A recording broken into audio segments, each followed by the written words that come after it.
Hello and welcome everyone. आज हम discuss करेंगे क्लासिफिकेशन ऑफ फंजीसाइड्स के बारे में।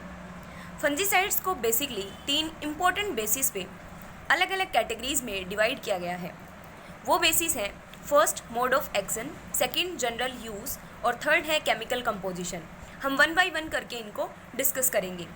सबसे पहला है classification of fungicide based on mode of action, यानी कि जिस फंजीसाइड को यूज़ किया जा रहा है वो किस तरीके से काम करेगा प्लांट को प्रोटेक्ट करने के लिए। ये बेसिकली 3 टाइप के फंजीसाइड्स को कंसिडर करता है। फर्स्ट है प्रोटेक्टेंट, सेकंड है थेरेपुटेंट, थर्ड है इरेडिकेंट। फर्स्ट है प्रोटेक्टेंट, जैसा नाम ही बता रहा है कि ये पर्टिकुलर किसी भी डिजीज़ को या किसी भी प्लांट को प्रोटेक्ट करने के लिए यूज़ किया जाएगा, जिसका प्रोफाइलेक्टिक टाइप का बिहेवियर होगा, यानी कि किसी भी फंगल इन्फेक्शन के होने से पहले ही जिनको अप्लाई किया जाता है उनको बोलते हैं प्रोटेक्टेंट। यानी कि फील्ड में डिजीज़ आने से पहले ही जिन फंजीसाइड्स को यूज़ किया जाता है वो आते हैं प्रोटेक्टेंट की कैटेगरी में, जैसे कि जिनेब और सल्फर। आपको हर एक टाइप की कैटेगरी के फंजीसाइड का एग्जाम्पल ध्यान में रहना चाहिए। नेक्स्ट आते हैं थेरेपुटेंट type of fungicides.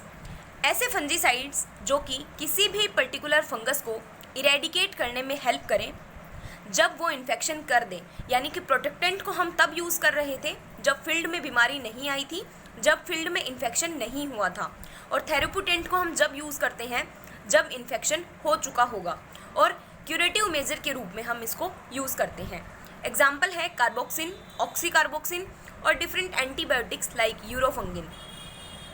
Next type आता है इरेडिकेंट। इरेडिकेंट जैसा कि नेम ही सजेस्ट कर रहा है कि किसी पर्टिकुलर एरिया से किसी एक पैथोजन को कम्प्लीटली इरेडिकेट कर देना, उस पर्टिकुलर जगह को उस पर्टिकुलर पैथोजन फ्री बना देना इज कंसिडर्ड इन इरेडिकेंट। इनके एग्जाम्पल्स हैं organic mercurials, lime, sulphur, dodine etcetera. Next type fungicide का क्लासिफिकेशन आता है बेस्ड ऑन जनरल यूज़, यानी कि हम पर्टिकुलर फंजीसाइड को कहाँ यूज़ कर रहे हैं और कैसे यूज़ कर रहे हैं।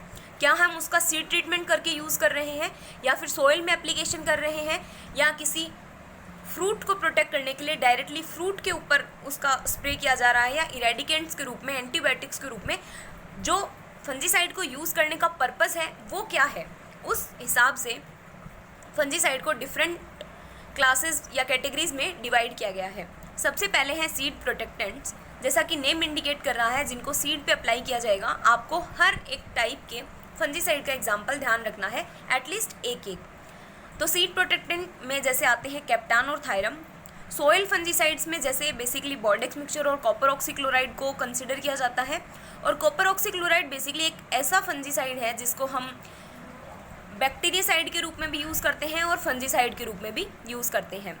नेक्स्ट है सोइल फंजीसाइड, बॉर्डेक्स मिक्सचर और copper oxychloride. Foliage and blossom, इसमें हम कैप्टान, जिनेब और क्लोरोथायनिल को यूज़ करते हैं। फ्रूट प्रोटेक्टेंट में कैप्टान, मैनेब, कार्बनडाजिम, मैनकोजेब। इरेडिकेंट्स में ऑर्गेनोमर्क्यूरिल्स और लाइम सल्फर को कंसिडर किया जाता है। ट्री वुंड रेजर्स में बॉर्डेक्स पेस्ट और चाबूतिया पेस्ट को यूज़ किया जाता है। एंटीबायोटिक्स जैसे कि मोस्ट इंपॉर्टेंट स्ट्रेप्टोमाइसिन, स्ट्रेप्टोसाइक्लिन, ग्रीसियोफिल्विन। इसके अलावा कुछ जनरल पर्पज़ के लिए जो स्प्रे की जाती है और जो डस्ट फॉर्मुलेशन बनाए जाते हैं उनको भी इसमें कंसिडर कर लिया जाता है। नेक्स्ट टाइप आता है बेस्ड ऑन केमिकल कंपोजिशन, यानी कि केमिकल कंपोजिशन कैसा है, वो ऑर्गेनिक है या वो इनऑर्गेनिक है। इस बेसिस पे एक ब्रॉड क्लासिफिकेशन किया गया है, पर इस लेक्चर में हम सिर्फ कुछ जनरल इंट्रोडक्शन कवर करेंगे कि कुछ केमिकल्स जो हैं उनको प्लांट डिजीज़ कंट्रोल के लिए यूज़ किया जा रहा है, लेकिन सारे जो केमिकल फंजीसाइड्स हैं वो इक्वली सेफ़ नहीं है कि हर एक का हार्मफुल इम्पैक्ट और बेनिफिशियल इम्पैक्ट सेम पड़े, ऐसा नहीं है। इसीलिए हमें पहले पता होना चाहिए कि कौन से केमिकल कंपोजिशन वाले फंजीसाइड को हमें यूज़ करना चाहिए पर्टिकुलर डिजीज़ को कंट्रोल करने के लिए। कुछ जो फंजीसाइड केमिकल फंजीसाइड्स के ग्रुप हैं उसमें toxic metals, organic acids, organic compounds, sulphur और मरकरी के, इन सबको कंसिडर किया जाता है।